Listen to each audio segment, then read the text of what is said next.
তো চলুন আজকে বানাবো জল ছাড়া চিকেন। কিভাবে বানাচ্ছি একবার দেখে নিন।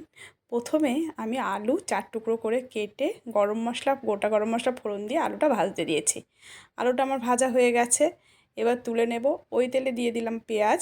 পেঁয়াজ কুচিটা বেশ আধ ভাজা হয়ে গেলে দিয়ে দেব চিকেন, একটু লবণ হলুদ মাখিয়ে দিয়ে দিলাম। এবার ভালো করে কষাতে থাকবো। বেশ একটু ভাজা ভাজা মতো হয়ে যাবে, তখন আমি দিয়ে দেব মশলা। মশলায় দিয়েছি আদা, রসুন, জিরের গুঁড়ো, ধনের গুঁড়ো, লঙ্কার গুঁড়ো একসঙ্গে সব বেটে নিয়ে আমি দিয়েছি। এবার ভালো করে কষিয়ে নেব। দিয়ে দিলাম 3-4টে কাঁচা লঙ্কা, এটা ফ্লেভার ভালো আসবে, স্বাদের জন্য লবণ, হলুদ দিয়ে দিলাম, 1 চিমটি চিনি। একটু ভালো করে কষিয়ে নিয়ে এবার ঢাকা দিয়ে সিদ্ধ হয়ে গেলে দিয়ে দেবো 2 চামচের মতো টক দই, ভালো করে ফাটিয়ে।